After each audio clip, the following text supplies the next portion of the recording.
老爷，姑爷迎亲的人来了。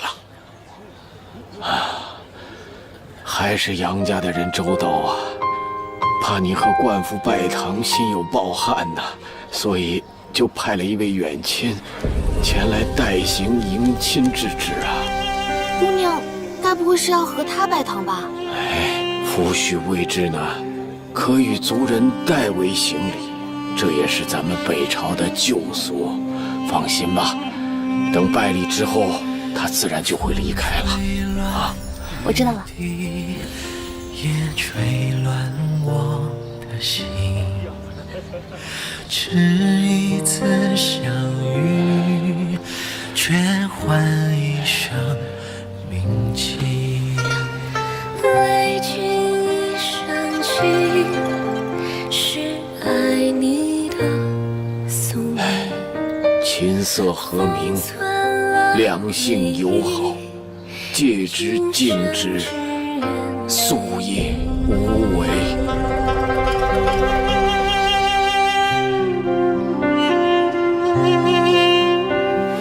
有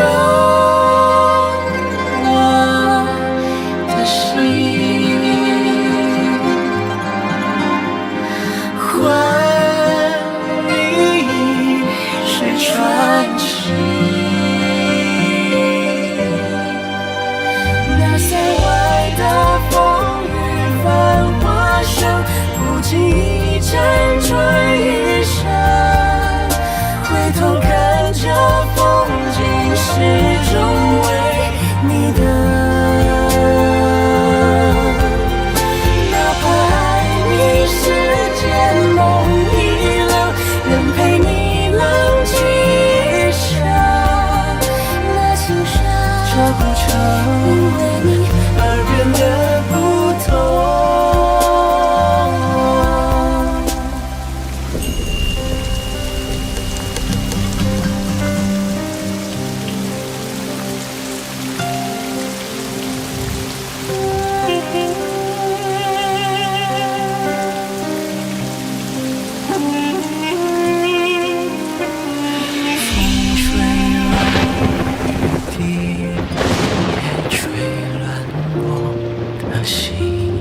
请确山。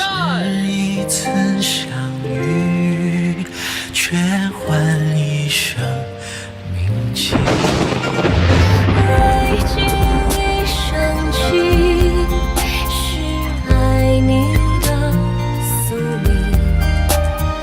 封存了回忆，今生只愿为你。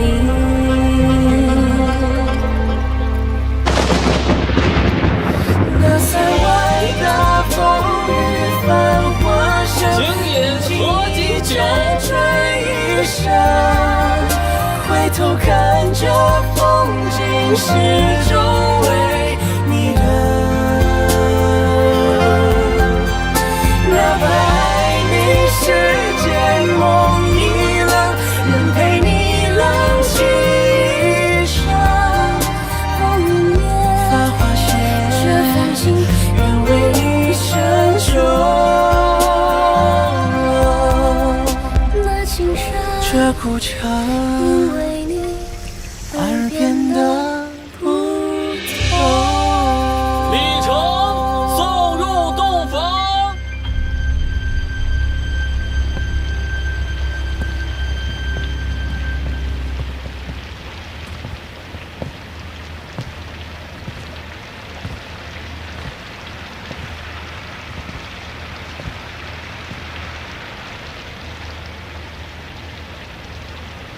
有劳郎君了。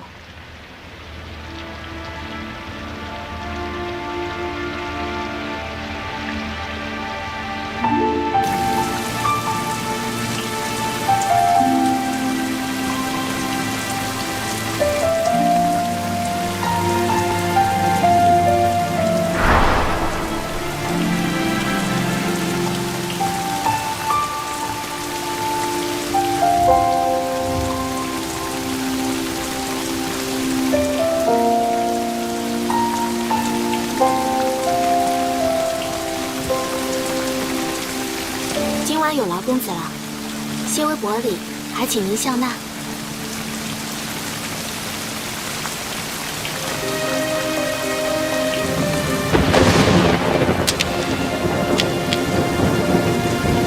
殿下，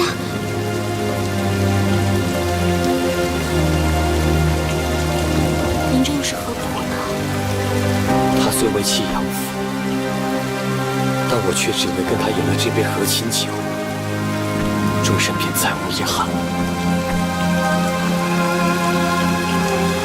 这不是梦。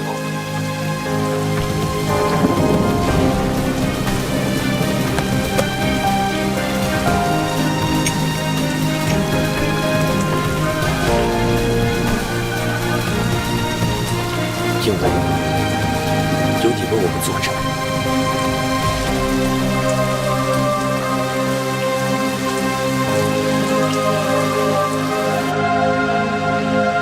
对不起了，不过还是谢谢你。等你从京城回来以后，我再请你喝酒赔不是。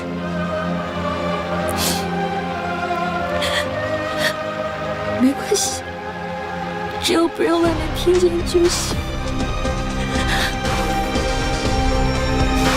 一时，佛在舍卫国，骑术给孤独园与大比丘，众卿250人举。哎呦！如来说诸行，切为非行，是名为行，所以者何？须菩提，佛说微尘众，既非微尘众，是名微尘众。一切有违法，如文环泡影，如露亦如点，应作如是观。殿下，姑娘已经睡着了。明天他还要应对这里很多下人，你们好好帮帮。谢谢你。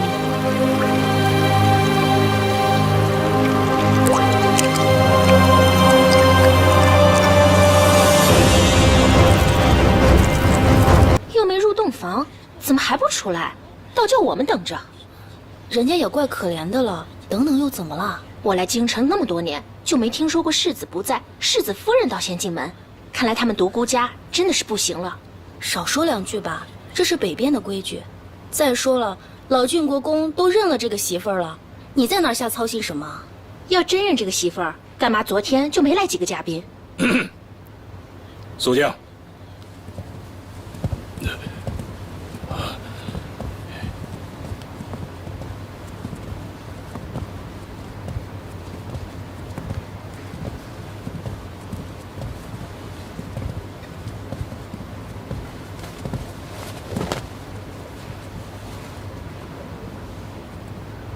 参见世子夫人。参见世子夫人。昨晚大伙儿操持婚礼，辛苦了。看赏。一会儿每人赏1两斤豆子。金豆子啊！谢夫人。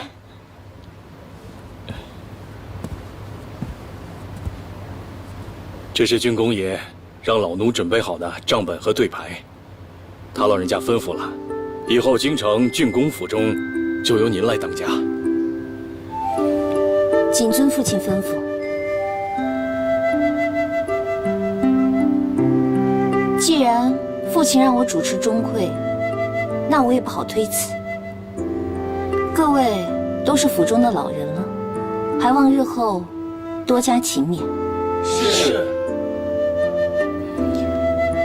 东许是我的贴身侍女，以后也兼着府中的内管家之职。限大家3日之内，将自己的籍贯、职业、品性、亲戚关系、来府中的年限，以及所受的奖罚，一一记录下来，交给东区，以备我日后查验。世子夫人，以前这府中可没有这个规矩啊。管家，有一句老话叫做“一朝天子一朝臣”。我年纪轻，不知道怎么解释，您给我说说可好？夫人刚说的话都听清了。各处的管事也要对手下人的履历负责，若是被我查出有造假误谬之处，自上而下通通株连。若是不识字也不要紧，我这儿有的是会写字的丫头。可这也太麻烦了，咱们这些人都在府中多少个年头了，世子夫人这么做就不怕伤奴才们的心？赏他40贯钱，再毁了生契文书，请他出府。是。世子夫人，您就饶过奴婢一回吧，奴婢再也不敢了。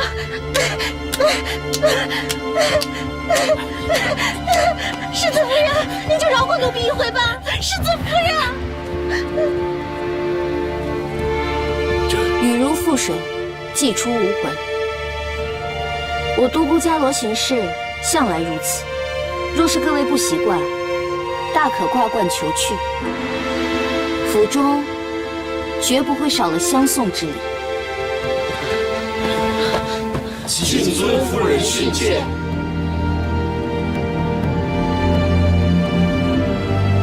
不愧是皇后的妹子，恩威并施，可真是威风啊！可刚刚带走的那个是世子乳母的儿媳妇，等世子回来了，不定该多生气呢。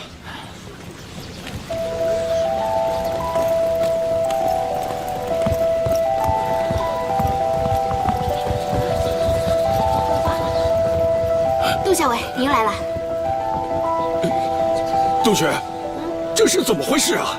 钟叔，这是世子夫人的卫队，你把西边的宠武院拨出来，给他们先住着，以后一应开销都不走宫中，我这儿自会拨出钱来。世子夫人，还有军队？是啊，身上亲赐的，还有名字叫祭慈军呢。对了，您不会忘了世子夫人身上还有郡主的爵位吧？啊，里面请。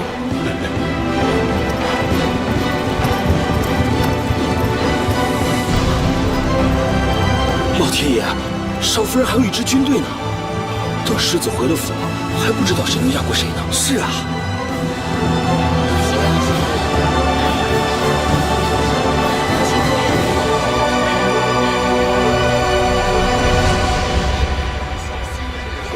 这一进门就给杨坚加封，他还真是旺夫啊！是啊，这圣上皇后摆明是给他撑腰嘛，连太师都送了重礼来，还指明是送给他的。看来这太师和丞相闹得也没那么糟嘛。那可不，要不然昨晚婚仪没人来贺，今天一早杨家就宾客盈门。是啊。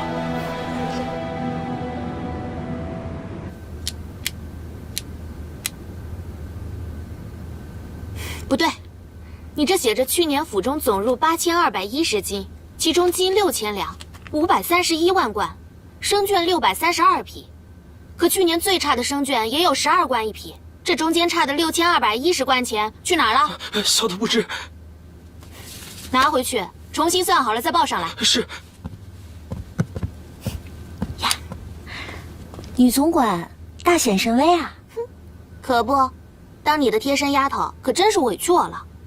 我往这一坐啊，这算盘这么一打，我才算找到了用武之地。不过你今天也很威风嘛。那些宾客不知有多少是抱着看笑话的心情来的，结果啊都是失望而归。阿庸他说的对，万物皆如梦幻泡影，如露亦如电。我今天要是还不坚强起来，怎么对得起他倾路一夜诵经之恩呢？那你现在对他到底是怎么想的呀？我欠他的实在是太多了，所以我也不想去计较到底还不还得起。阿爹不让我嫁给他，自有他的道理。若是我跟阿庸异地相处，只怕我也会做出同样的选择。他待你可真是够好。唉，可惜啊，你们两个有缘无分。谁说的呀？他昨夜肯来陪我，我就知道，我们还是可以做一辈子的好朋友的。时间过得真快，不知不觉，一天又过去了。哎，咱们早点睡，明天早上3朝回门。也不知道阿爹今天身体怎么样了。你就放心吧，今天一大早我就托人捎了信儿回去。老爷知道你在这边一切都好，人都精神了不少呢。是吗？单就凭这个，我嫁过来也算值了。我说你啊，都是当家夫人了，怎么还是这副腔调？独孤伽罗，独孤郡主，阳献公夫人，请你记住了，你不是木偶泥塑，所以别老是摆出一副为别人而活的样子，行不行啊？行行行，我以后不这么说了还不行吗？什么叫不这么说了？我是你丫头，你用不着敷衍我，你就不能真真心心的像这白天一样，堂堂正正的挺起胸脯做人，为自己值当一回吗？我倒是想啊，可是啊，就是小了一点，怎么听也不像回事吧？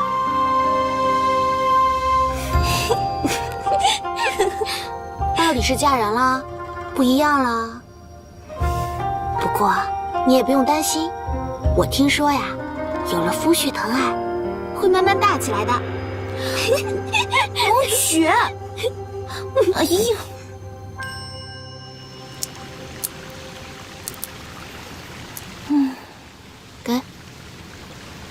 给，你怎么了？哎，怎么办啊？怎么办啊？等再见到杨坚，他就是我的夫君了，我要怎么面对他呀？怎么办？该怎么办就怎么办啊！你就当这一切都是寻常事嘛。哪里是寻常事了？他差点成为我的姐夫呀！差点可差多了。当初想过千万种未来，到了现在，我就只能被世事推着往前走，毫无半点反抗的力气。你怎么知道老天爷安排的不是厚礼，而都是磨难呢？死丫头，好话赖话都让你自己说尽了。哎呀，道理嘛，怎么讲都通，路也是一样的呀。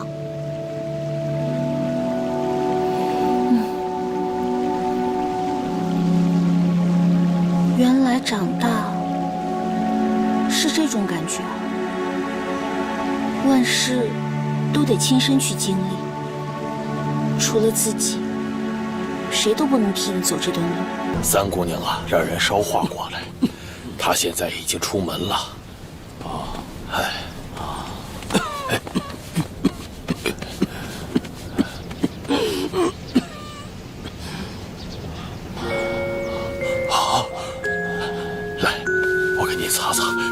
看见了，对，别让伽罗给看见了。什么时候回来？来了，三姑娘回来了。啊，伽罗回来了。阿爹，伽罗，我回来了，阿爹，阿爹。伽罗，你怎么样？这2天过得如何啊？爹很好啊。你呢？你过得可好啊？在那儿习不习惯呢？那些下人和管家有没有为难你啊？他们怎么敢为难我呀？我是谁啊？我是阿爹的女儿。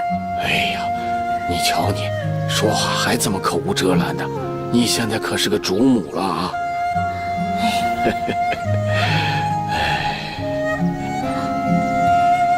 爹，怎么2天不见，你的头发白了这么多啊？哎呀，爹的年纪大了嘛，头发白也是正常的呀。没听人说呀，这伍子胥不也是一夜白头吗？啊！伍子胥腰有10尾粗，眉间1指宽。阿爹，你可不能跟他学习，要继续侧冒风流才行。好，那伽罗可得为爹做一顶好帽子才是啊！好，没问题。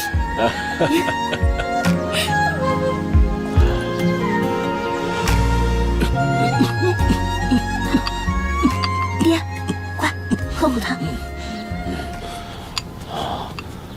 伽罗，你也喝啊，吃吧。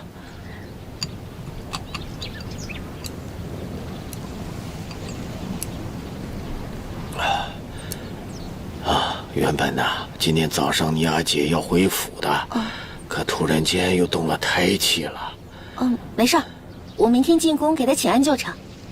来，阿爹，来，吃个这个。怎么样，好吃吗？好吃。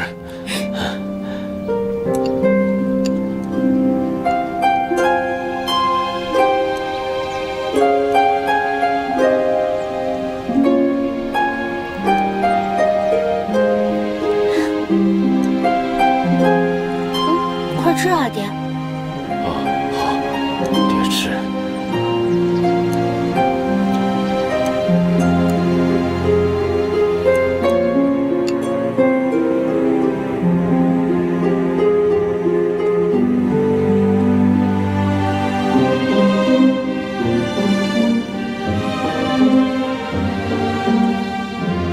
伽罗，怎么一个人在这儿坐着呀？阿爹，我不想回去，就让我住在府里不行吗？哪有3朝回门的姑娘还住在娘家的道理呀？哎呀，好，大不了过了明天之后，想回来住的时候就回来住，啊！阿爹你真好。阿爹，来，坐。啊。阿爹，我是怕你担心，所以没有跟你说。杨家好是好，可我就是住不习惯，窗户又小，屋里的摆设我也不喜欢，而且我也实在舍不得你，还有小丽华。那你现在不是主持钟馗了吗？该怎么置办你就怎么置办呢？那现在就是你的家呀。才不是，阿爹这里才是我的家，在这里，我就是小霸王，谁都管不着我。好，阿爹这儿啊，永远都是你这个宝贝女儿的家。哎呀，我听东曲说呀，你能够摄服杨家的众人，挺好的。不过呀，你跟尖儿俩个性都烈，过去一碰了面，就总是斗嘴斗个不停的。但如今是在这种情况之下才成的亲，以后你们可得和和睦睦过日子才是啊。我知道。孩子，他们杨家肯在这个时候答应这门亲事，就是我们独孤家的大恩人啊。所以你要答应爹，无论将来你们夫妻俩起了任何的争执，你都要看在你公公他慷慨赐婚的情分上，对尖儿要忍让3分呐。说不定是他欺负我呢。我相信尖儿他不会欺负你的。你的几个哥哥们呢，我倒不担心，毕竟他们一个个为官的为官，成家的成家了，只是你们姐妹3个，我始终放不下心来。好在你大姐她最近也想清楚了，不会再一味的去追求什么独孤天下了，只要她平平安安的把孩子生下来，退了位之后，和圣上能够好好的过日子，我也就别无所求了。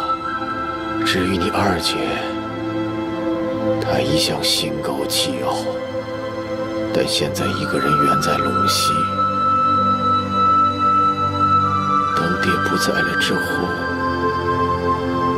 你们姐妹俩可要相互扶持，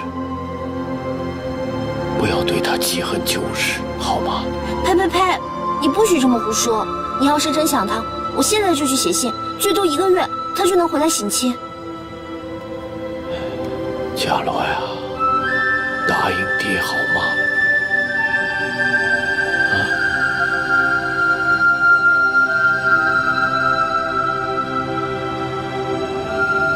阿爹，你放心，不管怎么说，我们都是姐妹。不管什么时候，阿姐、我，还有二姐，我们都会相互扶持，好好走下去的。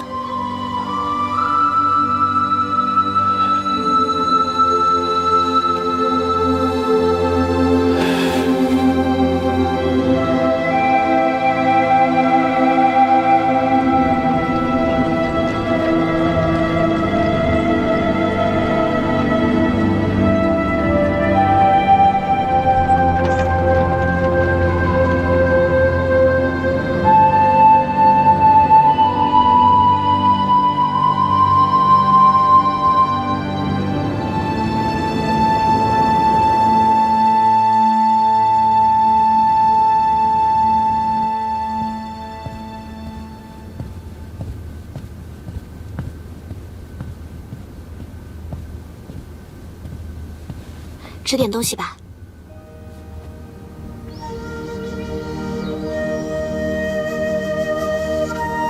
给谁做的？我答应阿爹了，我说明天还要回去。我现在啊，要赶着把这顶帽子做好，这样他明天才能戴上啊。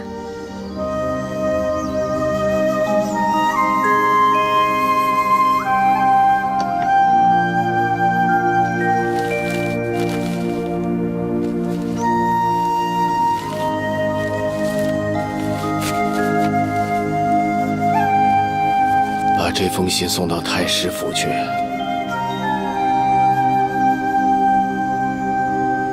告诉那儿的门房，就说明日送给太师即可。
也吹乱我的心，只一次相遇，却换一生铭记。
你不是说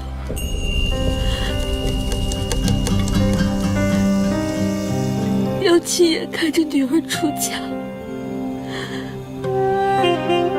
要等女儿回来看你吗？啊，爹，不是说好了要等女儿亲手做一顿饭给你吃？我们还有好多好多没有做的事情。阿爹，阿爹，您起来，你醒一醒，看看我的帽子才做了一半。阿爹，我求求你，醒醒啊！我求求你，你不要就这样丢下我一个人，阿爹，阿爹，阿爹。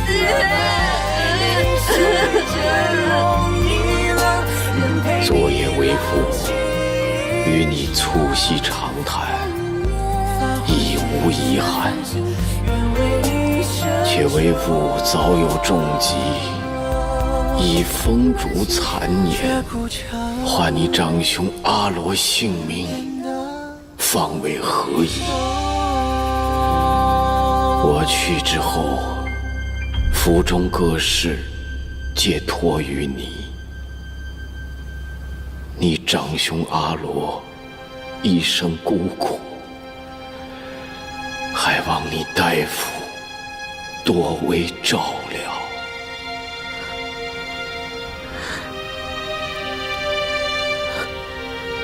阿爹，你放心，我会替你把独孤家撑起来的。我以你的在天之灵发誓，只要有我在，独孤家就不会倒。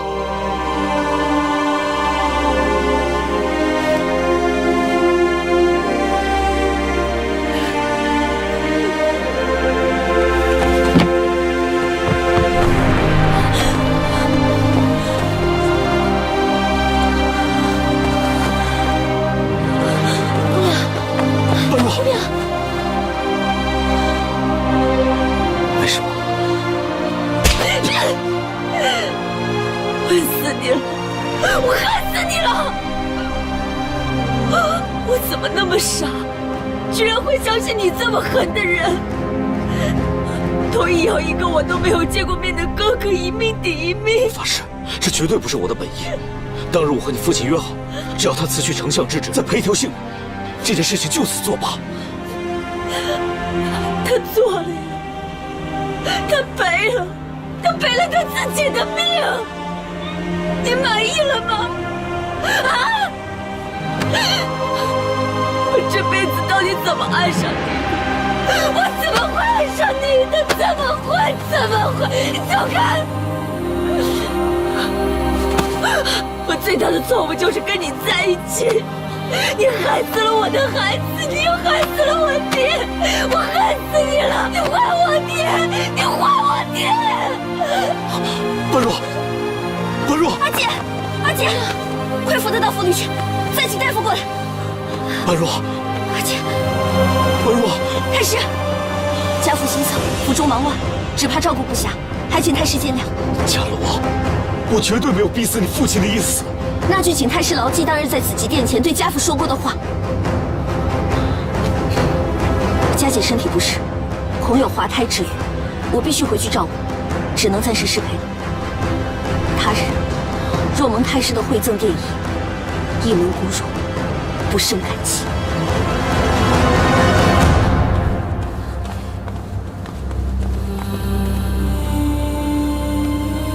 不是我做的，不是我。皇后这是皱纹大事，心神激荡，又见一路奔波才会见红。不过，只要静心修养，便无大碍。在下告退。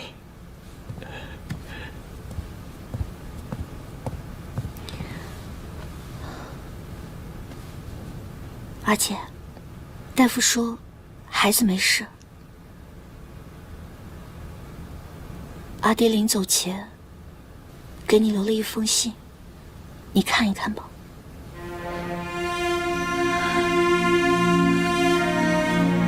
般若，我自裁而亡，非胆小无奈，而是深思熟虑之举。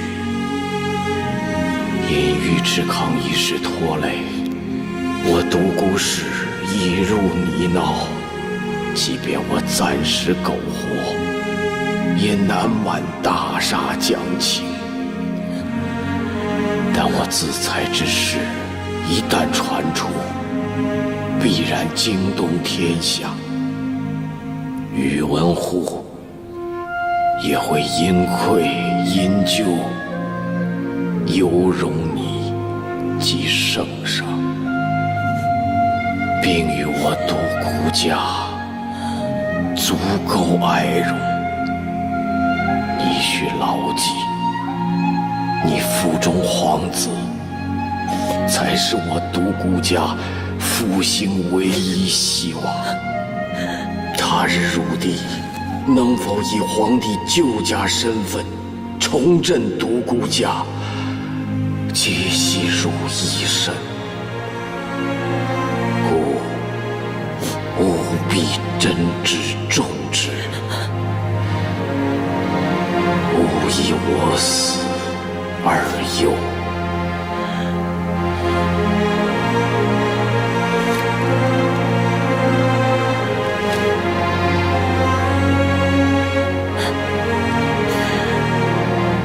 我一直以来都觉得自己志气无双，殊不知跟阿爹比起来，您的高瞻远瞩，杀伐决断，我根本不及万一。爹，您放心，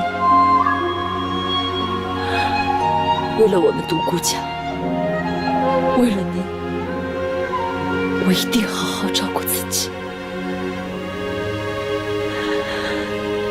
跟我肚子里的孩子，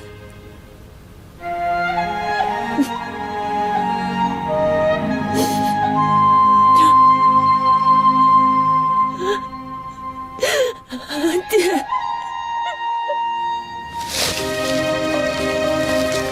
北周明帝宇文毓追封独孤信为魏国公，家世武中。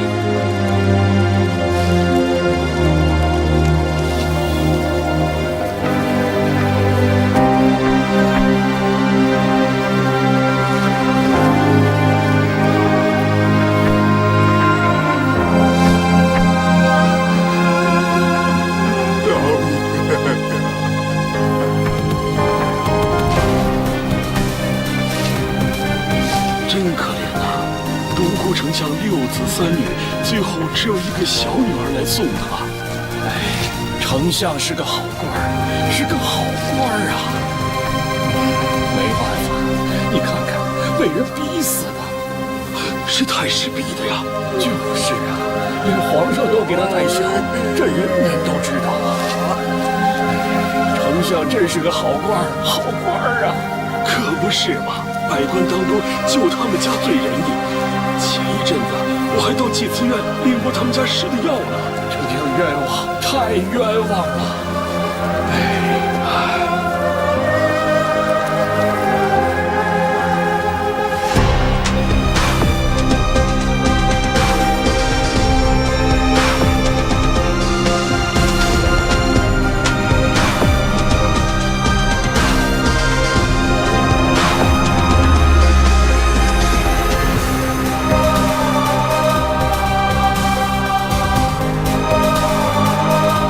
圣上驾到！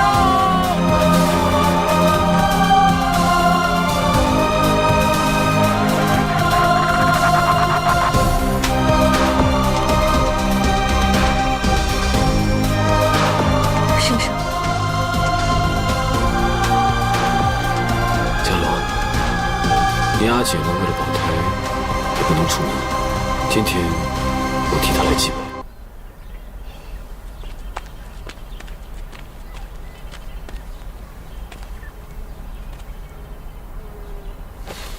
圣上，万万不可！我今天不是以皇帝的身份，而是你的姐夫，丞相大人的女婿。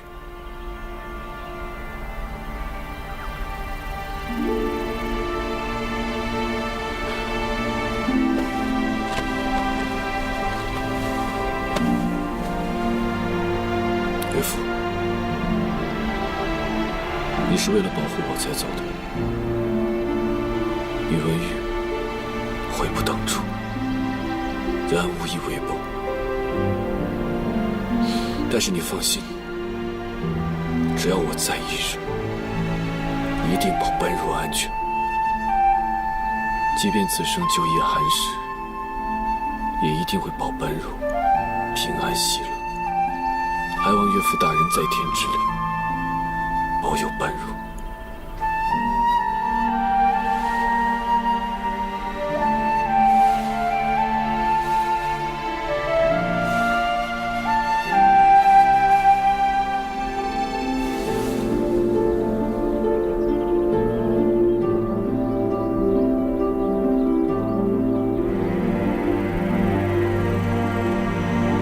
丞相大人在上，寡人以天子之名起誓，日后一定要杀了宇文护，替您报仇。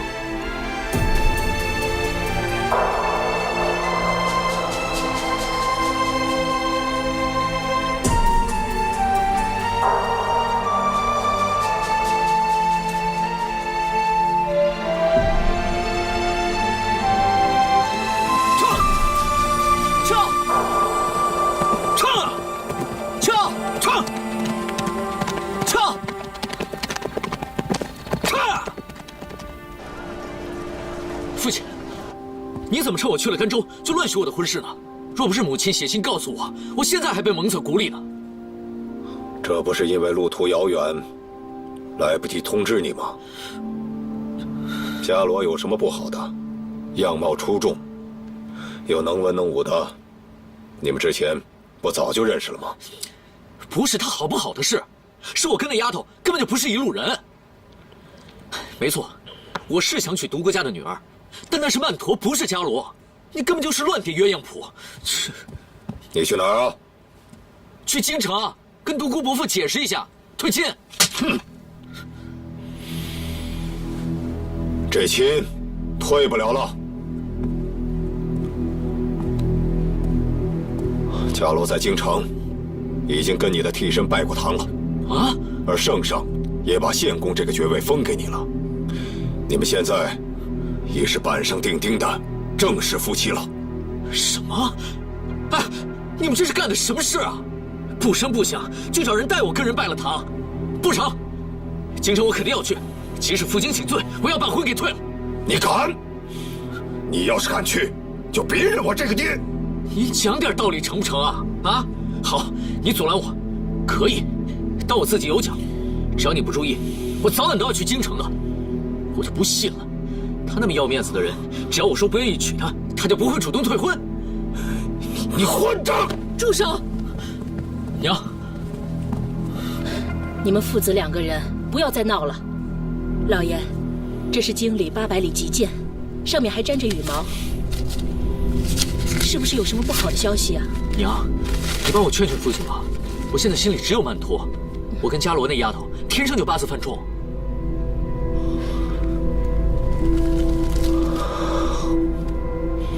你还是赶快回京城吧。你同意我退亲了？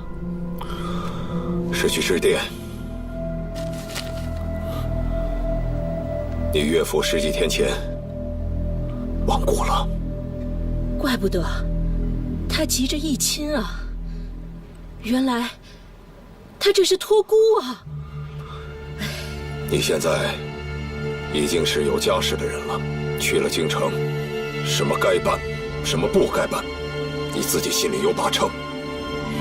不过老子现在把话说在前面，我这条命是独孤老哥从死人堆里扒出来的。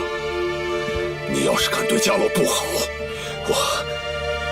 我就自个儿去黄泉给独孤老哥请罪去。你放心，这个时候我不会出岔子的。但是，我觉得这一回，你要跟我一起回京奔丧。独孤伯父，如果真像这信中所说，是被迫自尽身亡，那我们就不能放过他这次拿生命争取来的机会。宇文护虽然权倾朝野，但他无论如何也要在意朝野和民意。只要我们利用这次机会，坐实了独孤伯父的冤屈，逼迫宇文护还政，那圣上跟皇后就多了一份安全。只要圣上手中还有权，即使独孤伯父不在，独孤氏仍然能屹立不倒。但是劝说百官纵横联合的事，我现在还办不到，所以还得请您出马。看来这1年你长大了。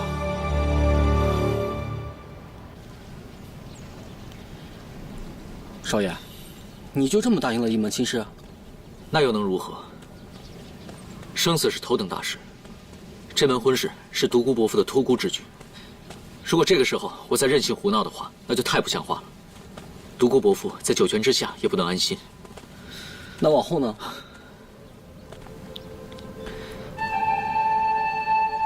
往后的事，我会端详办好的。少爷打算怎么办好？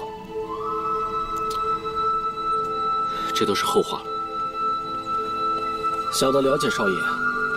说句僭越的话，少爷是个什么样的人？不说多情痴情，那也是专一钟情的人。小的只怕那二姑娘漫途的影子，恐怕是抹不掉的。我既然答应了等她一生一世，就绝对不会忘了她。至于家落，大不了商量和离罢了。和离可不是小事儿，眼前可千万不能让老爷听到一字半句的风声，不然那可就毁大了。这我自然知道，一切都等到了京城再说吧。这往后的事儿，恐怕是少不了了。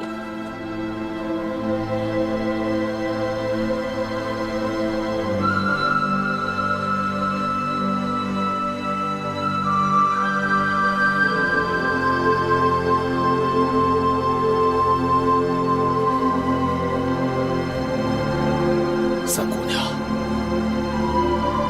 以后你还回来吗？当然，我答应过阿爹，要把独孤家撑起来的。以后杨家这边，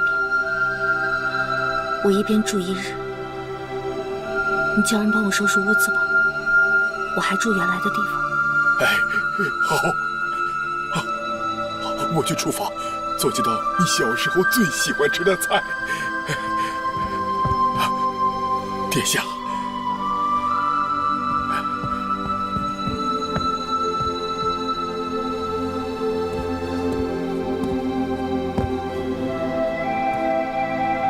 你来了。一出事，我就知道了。只是见你太忙了，怕你不方便，所以这会儿才来见你。我已经给独孤丞相磕过头了，也在他灵前发过誓。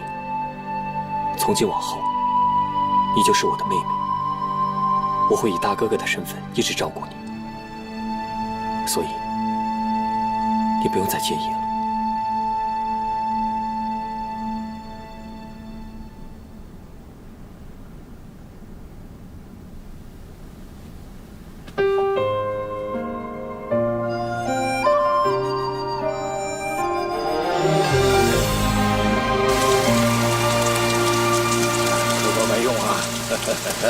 这菜做的不错，下回多做点。来。哎呀，哎，老板，你要菜吗？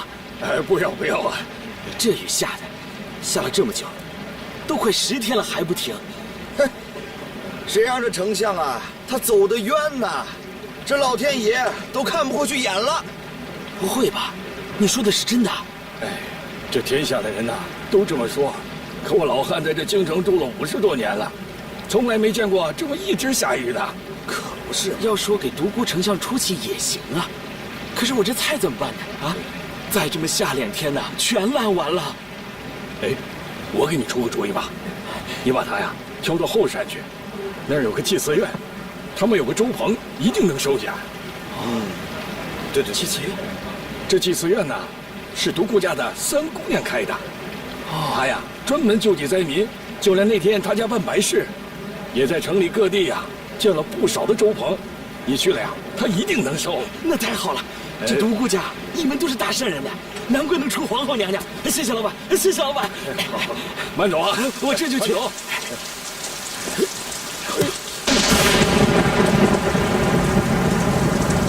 这是哪儿啊？快来看，这是哪儿啊？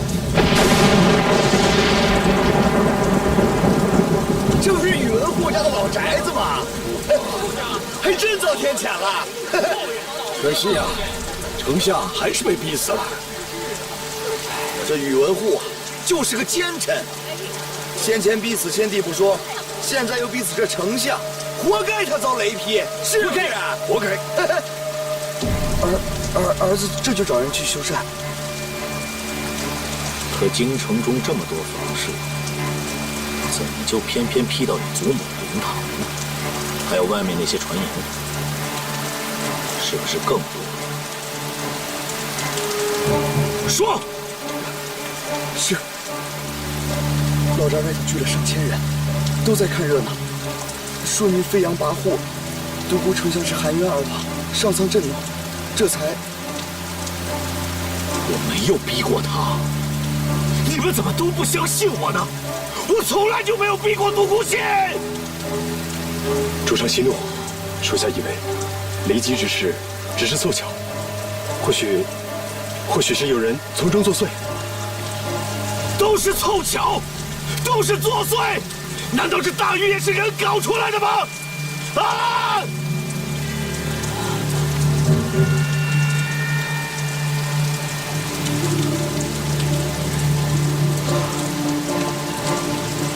城中那些传流言的人，不能读，只能说。以我的名义上个折子，说独孤信遗失中勇，应复配帝陵。是。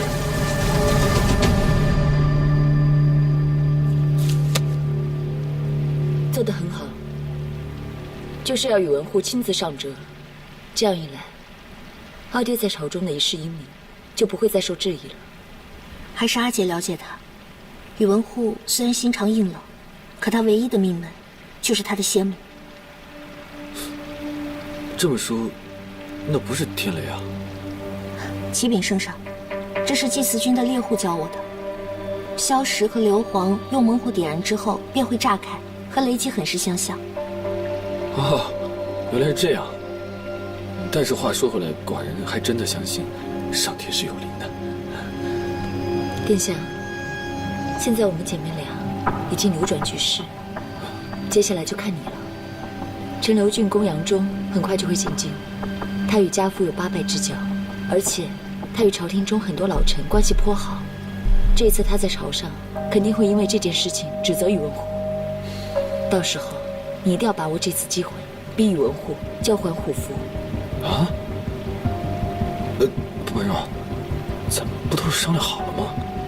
过了元旦，寡人就让位给他了，咱还要这虎符干嘛呀？那是因为我以前太天真了，天真的以为只要我一再退让，就可以保全我们一家平安。可是阿爹这次却用他的命教会了我，他这么可恶的人，绝对不会轻易甘休。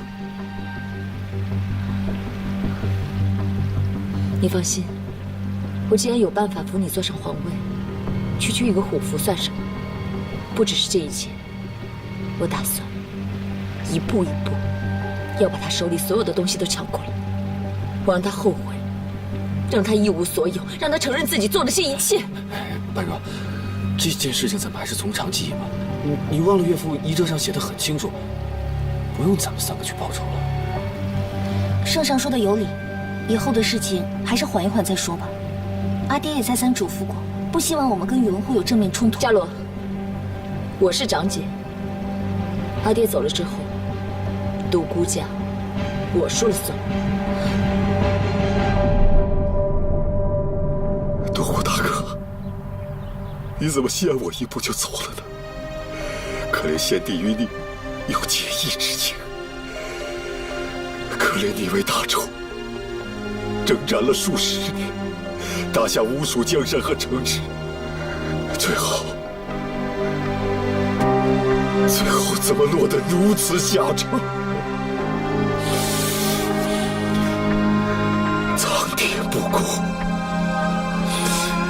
苍天不公啊！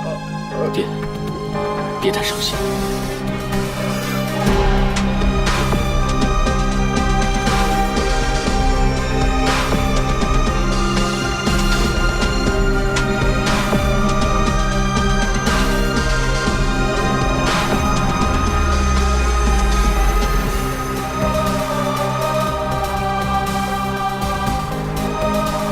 伽罗带独孤一门上下叩谢杨叔父，您远道而来，实在是辛苦。伽罗，你长大了，还不赶快见过你夫人？伽罗妹妹，伯父已经走了，你也要节哀顺变。多谢杨大哥关怀。阿健，刚才叫的什么？杨叔父，先不说这个，皇后正在宫中相候，想和你一起商量明日朝中大计。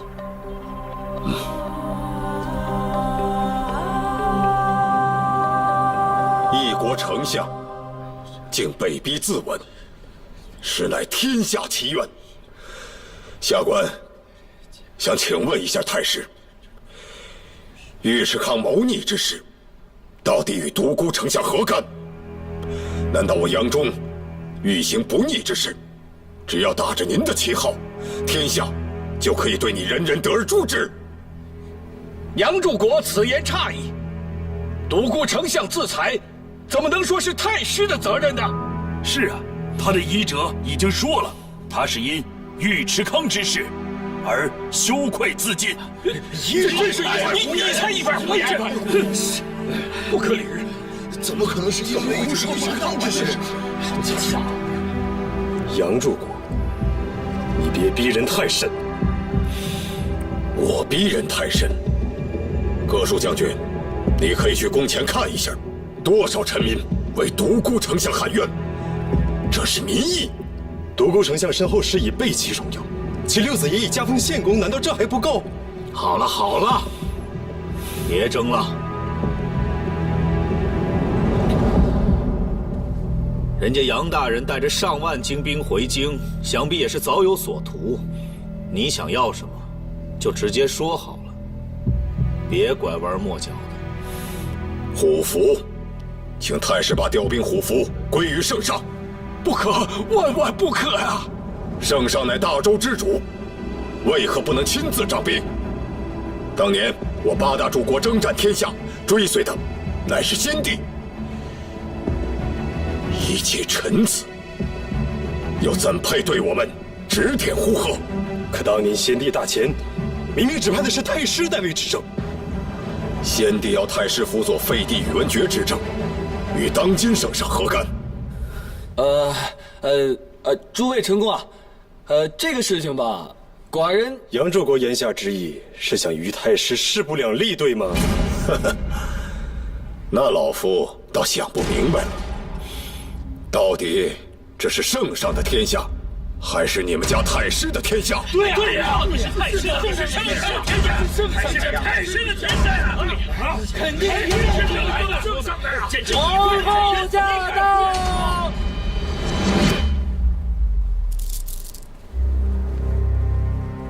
恭迎皇后奉驾。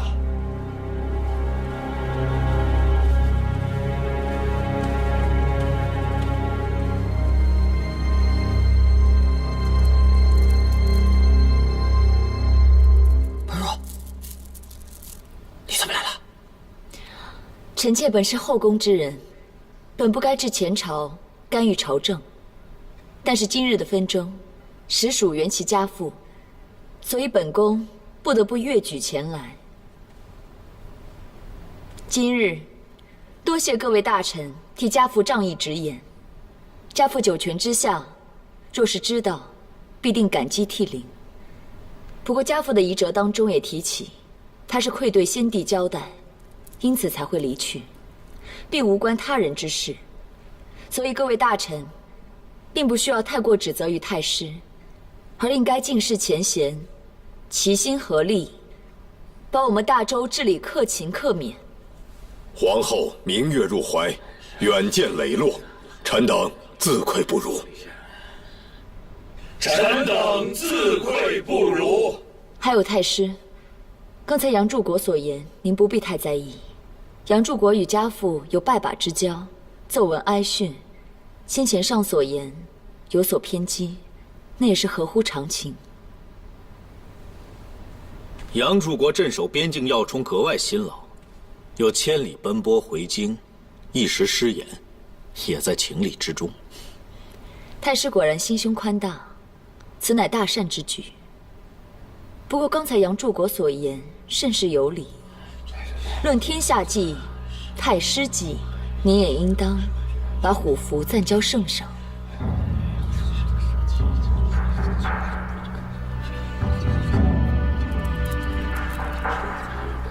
皇后何出此言？昔日太师在左，家父在右，一左一右的相辅圣上，才是文武相济之道。而现如今，家父突然奏事，一时半会儿也没有任何的武臣可以接任丞相之职。但太师，您若一手掌政权，一手又握兵权，那渔民是否流言蜚语，可能会说太师您是王莽曹操之类。可是本宫实在不愿意相信太师会是那大逆不道之人。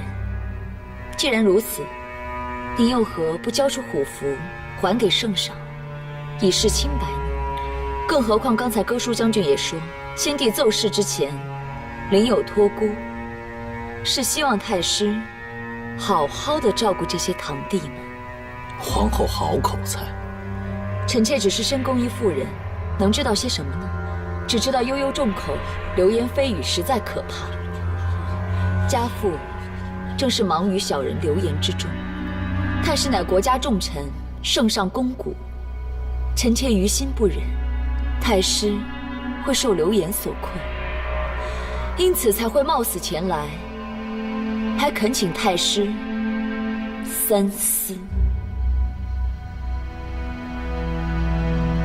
还请太师三思，还望太师三思。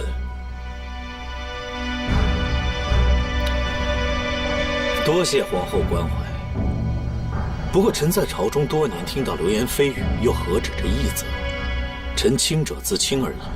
你放心，朝中能人辈出，怎么会没有接任丞相的合适人选？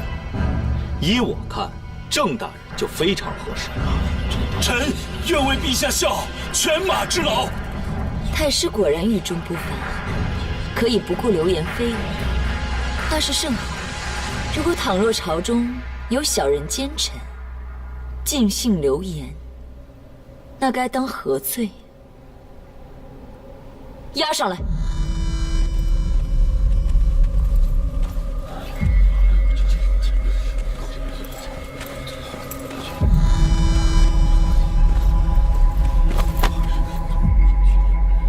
此人是叛国贼尉迟康的亲信，按律他本应伏法，可是却被本宫的侍女在西市发现，并且他在酒楼里嚷嚷。他现如今可是如此的平平安安，是因为与哥舒将军有所交易。本宫不相信，毕竟哥舒将军可是太师属下最亲近的人，怎么会跟叛贼有所交易？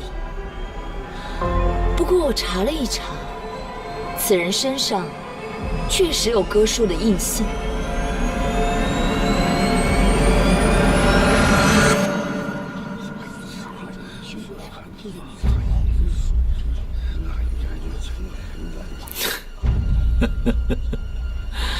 皇后所言极是，这流言为祸多端，的确防不胜防。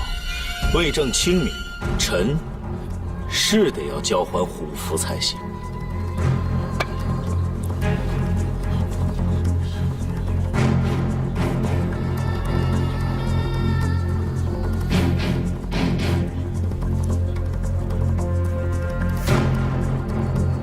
这虎符乃玄金所制，重于巨石，皇后可要接吻了。太师放心，我肯定好好接着，要不然一不小心压坏了我腹中之子，那么臣妾只能随家父而去了。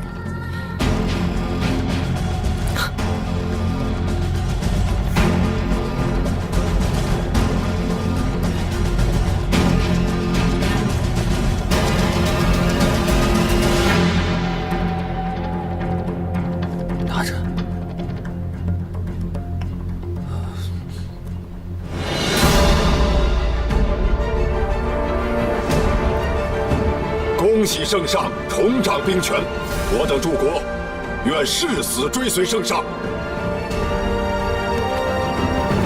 圣上万岁万岁万万岁！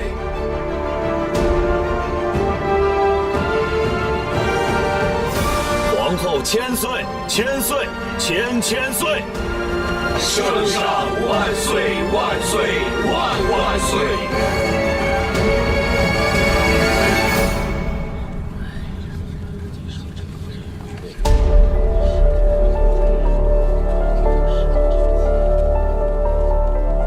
主上，是属下无能，连累了主上。你说的对，我之前就应该多提防他些。本来是瞧在他父亲的份上，对他的所作所为，睁一只眼闭一只眼。可是现在，我失算了。我早就知道，独孤般若不是一朵带刺的玫瑰花，而是随时随地可以置人于死地的鹤顶红。那既然他已经正式撕破了脸，如果主上这个时候还顾念旧情的话，那会不会……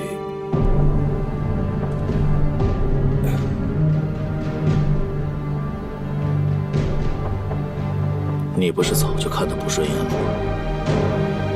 那索性帮我想想，该如何治他。今日朝堂之上，幸亏有老柱国镇场啊，臣愧不敢当。今日之功守在皇后，愿圣上日后常纳皇后之鉴，以保国祚无忧。是，老柱国教训的事，寡人一定谨记。阿姐，怎么了？是不是站久了不舒服？没事，一会儿就好了。他呀，就是太顽皮。太医说了，我这一胎比上一胎还要稳固，8成是个活蹦乱跳的小皇子。咱们阿爹要是知道了，九泉之下也瞑目了。是，寡人已经想好了，等孩子一落地，立刻封他为太子。到那个时候，还望老柱国来做太子太傅。啊，愧不敢当，愧不敢当。哎，老柱国，如今咱们都是一家人了，不必这么客气。寡人听说老柱国您要连夜赶回蒲坂。是，圣上。齐国得知独孤丞相亡故，恐怕蠢蠢欲动，老臣必须尽快赶回。不过陛下请放心，臣会留下5000精兵，供陛下驱使。如果突发兵变，也可撑上几天。到时老臣会尽快赶回秦王。果然还是老柱国有远见。只是，寡人初掌兵权，身边呢也没有几个信得过的亲信，正在用人之际，所以把令郎留下来吧。寡人加封他为骠骑大将军，开府尹同3司，为寡人掌管京城禁军。不知道柱国意下如何？陛下重用臣子，臣感激不尽。况且他们小夫妻新婚，也该独处了，还不赶快谢恩？臣遵旨，愿为圣上前去。你愣在那儿干嘛？你姐夫刚刚为你的夫君加了官，还不赶紧谢恩？哟，小伽罗还有害羞的时候啊！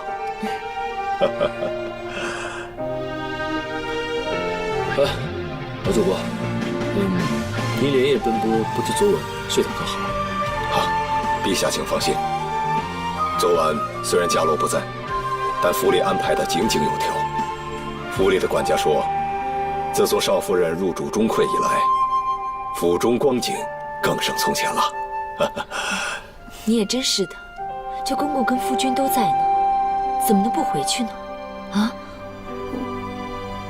杨坚，正好，一会儿从这离开，你就把伽罗接回杨府去啊。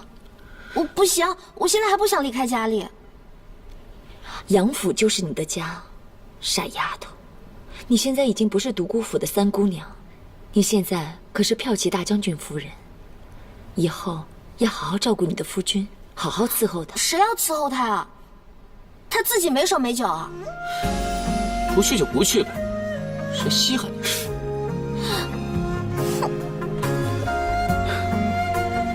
伽罗啊，今天晚上必须回杨府，这是圣旨，明白吗？圣旨。是。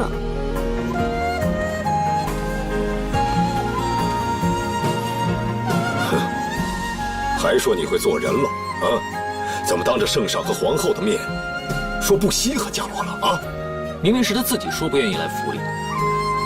人家小女孩才多大呀，害羞你懂不懂啊？你怎么就不会哄女人家呢？啊？怪了啊！平常看你行为处事，都挺有分寸的，怎么一碰到伽罗，跟毛孩子似的？伽罗现在年纪还小，又骤经大变，一时有点不适应，也在情理之中啊。你看他哪里不好啊？不但家里办得好，连他父亲的白事也是办得滴水不漏。这次啊，能逼宇文护交回虎符，他可是立了大功啊！如此样样俱全的贤妻，你去哪儿找？听我说，好好跟他过，没错的。可他再好，也不是曼陀。你怎么到现在还是放不下呀？早先你说要娶曼陀，我就不同意。只是你一再坚持，我就没反对。先不说曼陀是庶出，伽罗是嫡出，单说他的性格和样貌，我看他就不大气。父亲，怎么了？我是他长辈，还说不了他了？你早点把这些不该有的心思放下。